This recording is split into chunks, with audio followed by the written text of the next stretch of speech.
Praise lord అండి. నేను ఒకరోజు ఊరెళ్దామని చెప్పి బస్ స్టాండ్కి వెళ్ళా. అక్కడ ఒక మూల కూర్చొని ఒక పర్సన్ బైబిల్ చదువుకుంటా ఉన్నారు. సరే అని వెళ్ళి మాట్లాడా. ఆయన సాక్ష్యం నాతో పంచుకున్నారు. నిజంగా ఆయన ఇంత కష్టాల్లో కూడా ఆయన చాలా సంతోషంగా ఉన్నారు. మీరు కూడా ఆయన మాటలు వినండి. ప్రస్తుతానికి మాత్రం ఒక విధంగా ఎంత డబ్బున్న వాళ్ళు అలా ఎంత హ్యాపీగా ఉన్న వాళ్ళు అది రెట్టింపు హ్యాపీతో ఉన్నారు. భయం లేదు. డబ్బున్న ఉపయోగం లేదు, డబ్బు లేకపోయినా ఉపయోగం లేదు. ఈ బైబిల్ నుండి సరిపోతుంది. క్రిస్టియన్ అయినా మనం బయట పెట్టారు. వాళ్ళు క్రిస్టియన్సేగా కాదండి, పక్క హిందువులు వాళ్ళు యాక్సెస్ చేయక బయటకు పెట్టారు. ఇంకా దేవుడు నన్ను కాపాది అన్ని విషయంలో ఫస్ట్ నుంచి ఆయనే సేవ్ చేసుకుంటున్నాడు. ఇంకా అదే ఆమె కంట్రోల్లో వచ్చింది. మీ పేరండి? నా పేరు అప్పారావు గారు. ప్రస్తుతానికి ఏంటంటే నా బతుకుతో లేదు, హాయ్ అన్న ఎవరు లేదు. ఫస్ట్ నుంచి కూడా నాకు ఎన్ని ప్రాబ్లంలో ఈశ్వరుగా కాపాడుకుంటున్నాను. అందుకే డబ్బు విషయం కానీ పథకంగా భయం లేదు. డబ్బు ఉన్న ఉపయోగం లేదు, డబ్బు లేకపోయినా ఉపయోగం లేదు. ఈ బైబిల్ నుండి సరిపోతుంది. మీరు చూస్తారు కదా, నేను పొద్దున్న 5 గంటలకు తిరిగితే 50 రూపాయలు వచ్చింది బాటలు అమ్మితే. పొద్దున్న 5 గంటల నుంచి తిరుగుతుంది. ఇప్పుడు దాకా 10 గంటలకు తిరిగితే 50 రూపాయలు వచ్చింది. పొద్దున్న టిఫిన్ చేశారా? ఏం చేయలేదండి. 50 రూపాయలు బ్యాగ్ లగేజ్ దాంట్లో పెట్టాను. దానికి 30 రూపాయలు అయ్యింది. మళ్ళీ సాయంత్రం బాటిల్ తిరిగితే దొరకవా తగ్గ 30 రూపాయలేమో సాయంత్రం ట్రైన్ పెంచుకున్నాను. తిరిగి దొరకదు.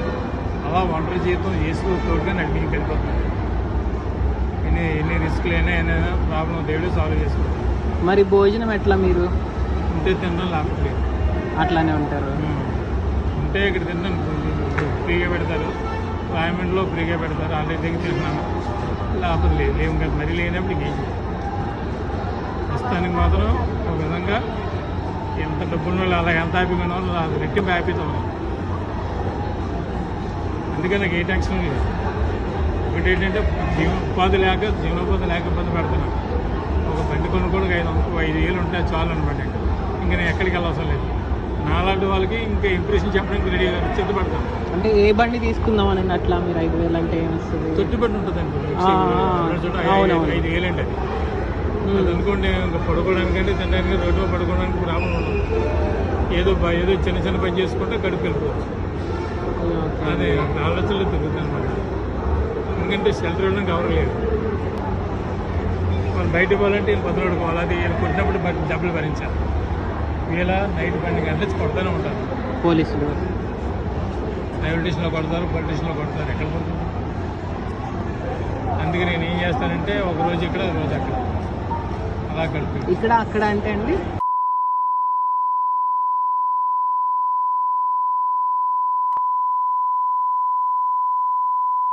ఓకే. పొద్దున్న లేస్తాను, మళ్ళీ తిరిగి బాటిల్ వేసుకుంటాను.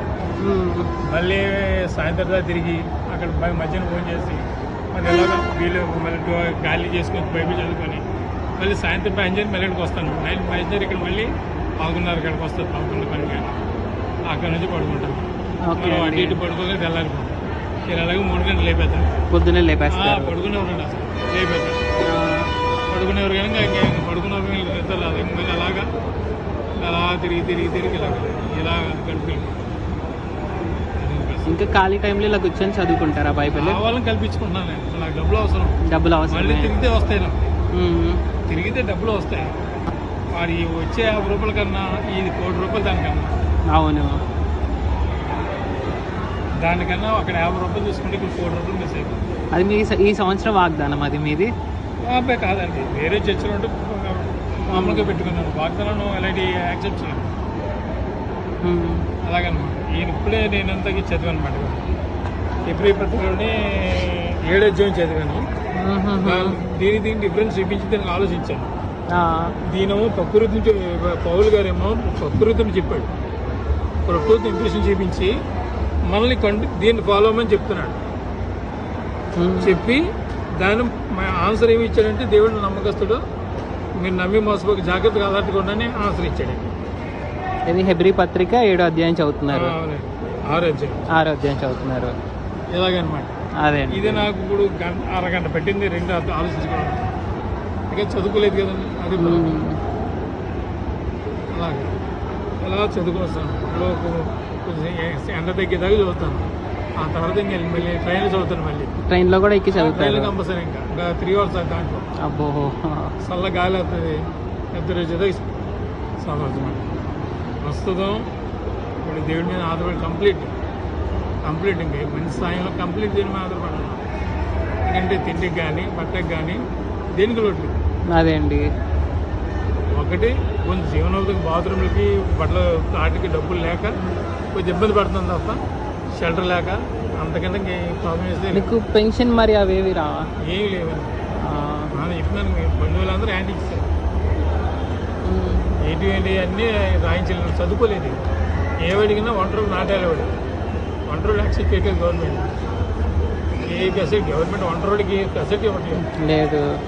ఇంకా దేవుడు దాని మించిన దేవుడు ఇస్తున్నాడు. అదనమాట. మరి మీకు ఆరోగ్యం అది బాగానే ఉంటుందా? ఫుల్గా అండి. బీపీ షుగర్ జబ్బులు ఏమీ లేదు. జస్ట్ ముందు కరిగిందంటే మ్మ్. అదొకటి అడిగింది తప్ప హెల్త్ విషయంలో ఎటువంటి ప్రాబ్లమ్స్ లేవు. కాలు అరిగింది, ముందు కరిగింది. ముళ్ళు కరిగింది. ఆ. కరెక్ట్గా అదే అదే డాక్టర్లు అయితే అదే. అక్కడ రిటైర్మెంట్ ఇచ్చేసారు. ఆ. నువ్వు తిని పడుకోవడంతో నువ్వు చేసే పని చేయకూడదని. ప్రైవేట్ హాస్పిటల్ చూపించినంత ₹1,00,000 అడుగుతున్నారు.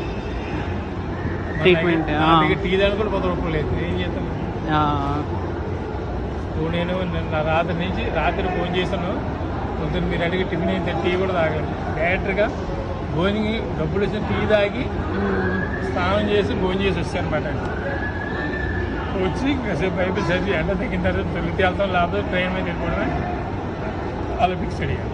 అదని విషయం. ప్రస్తుతానికి అయితే దేవుడి మీద వేసి ఒంటరిగా జీవిస్తున్నాను. చర్చి విషయాలు అంటారా, అన్ని బైబిల్లో ఫుల్ ట్రైనింగ్ అయి ఉన్నాను. వా. మ్మ్, మ్మ్, మ్మ్. ఓకే అండి. బైబిల్లో ట్రైనింగ్ అయి ఉన్నాను. మీలాంటి మంచి అందరి దగ్గర ఒక మంచితనం సంపాదించుకున్నాను దేవుడి దయ వల్ల. మ్మ్. అంతవరకే జరుగుతుంది. ఇంకా బేసిక్గా ఏ మాత్రం ఫెసిలిటీలు లేవు. అప్పుడు నాకు ఏ జబ్బు లేదు, ప్రస్తుతం ప్రాబ్లమ్స్ ఏమి లేవు. మ్మ్. లోకం మనల్ని యాక్సెప్ట్ చేయదు కానీ ఇబ్బంది పడుతున్నానండి.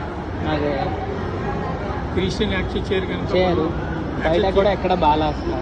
పడుకో అది ఒక్కటే ఇబ్బంది పడుతున్నాను. అంతకన్నా ఇంకేం లేదు. ఒక బండి కొనుక్కునేదాకా ఇబ్బంది పడదు. ఆ బండి కొనుక్కుంటే ఇంకా నాకు ఇబ్బంది ఏం లేదు. అది కూడా దేవుడు సాయం చేస్తా త్వరలో. అది 5,000 అవుతుంది. 5,000 ఉంటాయి. దానికోసం డైరెక్షన్ అది ఉంటే ఇంకా ఇద్దరికి అవసరం లేదు. రాయంలో స్థిరంగా ఉండొచ్చు. నాలో ఎవరైనా ఇంప్రెషన్ ఇవ్వచ్చు. నేను చెప్తారా మీరు ఎవరికైనా బైబిల్ గురించి? చెప్తాను సార్. నేను మీలతో సోర్ చేశాను నేను.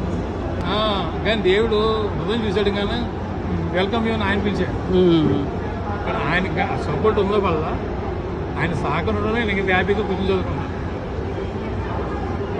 యాక్చువల్గా అయితే ఏం తెలుసు కానీ టెన్షన్ పడాలి. అవును. ఒకడు ఉన్నా మా ఫ్రెండ్ అండి, ఆయన పొద్దున్న ఫోన్ చేసి నీకు బుర్ర పని చేస్తుందా లేదని అడిగాడు. అన్నాను, నీ పరిస్థితి ఏంటి, నువ్వు ఎలాగ ఉన్నావు, తినలేదు, తింటానికి ఇల్లు లేదు, ఎంత కష్టపడాలి నువ్వు, ఏదో ఉద్యోగం చేసుకుంటు, ఉద్యోగం చేస్తే బైబిల్ చదవడం లేదండి. లేదు. అది నేను అవునండి. పనులకు వెళ్ళాను అనుకోండి, విజయవాడ హోటల్లోకి వెళ్తే 12 hours డ్యూటీ చేయాలి. 12 hoursలో ఒక క్షణం కూడా ఊరుకోరండి. అప్పుడు అలసిపోయిన తర్వాత బైబిల్ చదవగలమో చెప్పండి.